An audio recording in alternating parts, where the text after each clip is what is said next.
Hello and welcome back to Lewis the Woodworker. In today's episode, I'll show you how I frame and clad the walls and roof of my new workshop. Like all my other projects, I started by cutting all the pieces to the correct length. To frame a wall, I would start by putting the bottom and top plate together and measuring every 60 centimeters to place a stud.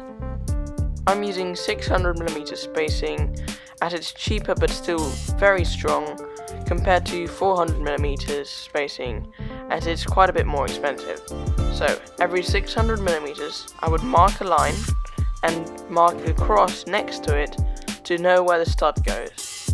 I would then place my studs next to every cross I marked and screw them together with 5x90mm screws. I used regular Screwfix brand gold screws to join everything together.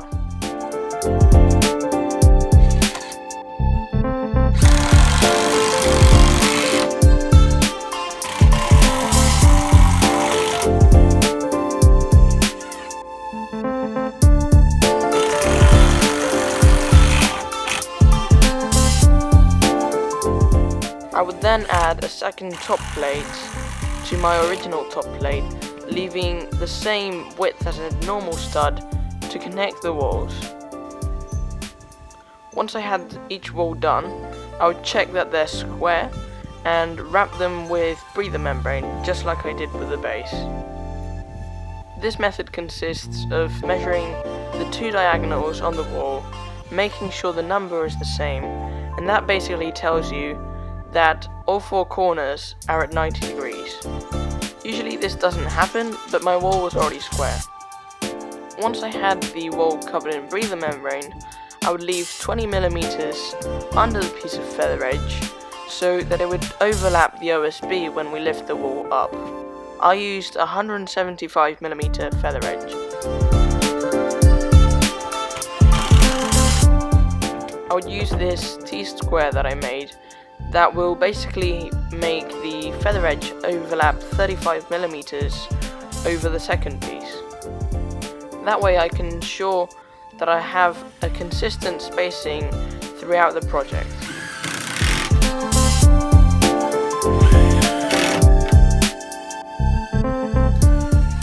Since my larger walls are 5.3 meters long, I would have to cut a smaller bit for the ends. For the front wall, it's the exact same process, just adding king studs and headers around door frames and window frames. There's a lot of videos out there that can really help you understand why you need headers and king studs. Once I had all four walls up, I would stick this corner piece to hide the ugly edges of the feather edge.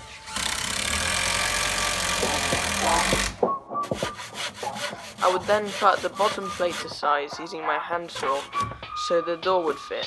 As you can see in this next shot, some piece of feather edge had to be cut around the window frames.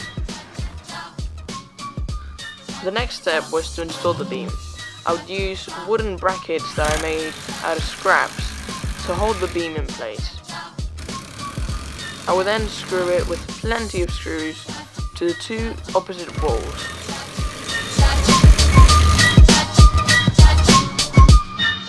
To fit the beam, I would go on one end of the workshop, place the beam on top of one of the brackets, and then move to the other side where I had a ladder positioned, and I would go up the ladder with the beam and place it into the other bracket.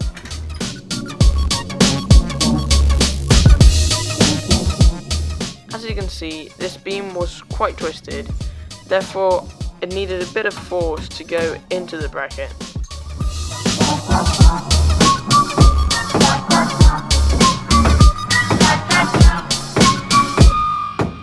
I would then screw it on with some larger 7mm lag bolts.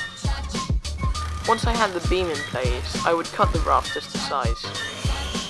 As my roof is 17 degrees, I would put my miter saw to a 17-degree angle.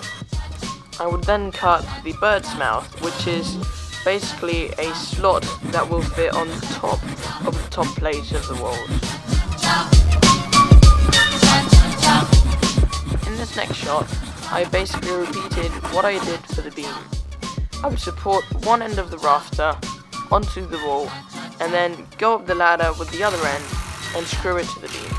I would then screw the other side to the wall. In the next few bits, it was just a simple matter of cutting bits of wood to size and screwing them to create the apex.